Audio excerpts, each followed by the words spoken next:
एक बार एक शिष्य गौतम बुद्ध से पूछा, भगवान, कुछ लोग कहते हैं जीवन एक संघर्ष है, और कुछ लोग कहते हैं जीवन एक खेल है, और कुछ लोग जीवन को एक उत्सव के समान मानते हैं। कृपया हमें बताइए कि इसमें से क्या सही है। बुद्ध ने धैर्यपूर्वक जवाब दिया, शिष्य, जिन्हें गुरु नहीं मिले उनके लिए जीवन एक संघर्ष है, जिन्हें गुरु मिल गए उनके लिए जीवन खेल है, और जो लोग गुरु द्वारा बताए हुए मार्ग में चल मात्र उनके लिए ही जीवन एक उत्सव है। गौतम बुद्ध बोले, इसी संदर्भ में मैं तुम्हें एक कहानी सुनाता हूँ। एक बार की बात है, किसी गुरुकुल में 3 शिष्य अपना ध्यान पूर्ण करने के पश्चात गुरु से प्रश्न किए कि उन्हें गुरु दक्षिणा के रूप में क्या चाहिए। गुरु जी मुस्कुराकर, गुरु दक्षिणा के रूप में एक थाली भरकर सूखी पत्तियां चाहिए, क्या तुम ला सकोगे। गुरु की बात सुनकर तीनों शिष्य बहुत ही प्रसन्न हुए। उन्होंने सोचा, सूखी पत्तियां तो हमेशा जंगल में फैली रहती हैं। वे उत्सव पूर्वक बोले, जैसी आपकी आज्ञा गुरुजी। वे तीनों सूखी पत्तियां लाने के लिए निकल पड़े। चलते चलते पास के एक गांव में पहुंचे, परंतु उन्होंने देखा कि जंगल में तो सिर्फ मुट्ठी भर ही पत्तियां फैली हैं। यह देखकर वे बड़े आश्चर्य में पड़ गए कि इतने बड़े जंगल में इतनी कम पत्तियां क्यों हैं। तभी कुछ दूरी पर उन्होंने एक किसान आते हुए देखा।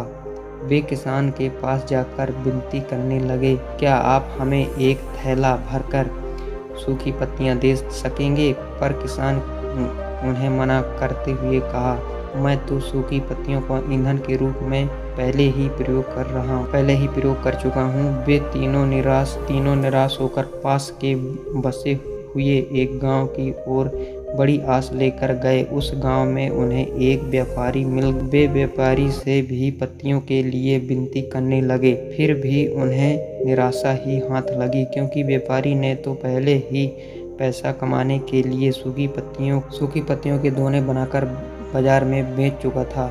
लेकिन व्यापारी ने एक बूढ़ी माँ का पता बताते हुए कहा कि वे सूखी पत्तियां एकत्रित करती हैं, हो सकता है वहाँ आपको पत्तियां मिल जाएं। तीनों शिष्य बूढ़ी माँ के पास पहुँचे, लेकिन उन्हें यहाँ भी निराशा हाथ लगी, क्योंकि बूढ़ी माँ ने उन पत्तियों को बांटकर औषधि बना ली थी। वह तीनों निराश होकर वापस गुरु के पास आए और हाथ जोड़कर कहा, माफ कर दीजिए गुरुदेव, हम आपकी इच्छा नहीं पूरी कर पाए। हमने तो सोचा था कि सूखी पत्तियां जंगल में तो कहीं भी मिल जाएंगी, लेकिन आश्चर्य की बात यह है कि लोग इनका भी उपयोग कई तरह से करते हैं। तब गुरुदेव ने कहा, निराश क्यों होते हो, प्रसन्न हो जाओ, क्योंकि ज्ञान की सूखी पत्तियां भी व्यर्थ नहीं हुआ करती, बल्कि उनके भी अनेक उपयोग हुआ करते हैं। जो तुम्हारे पास है वह मुझे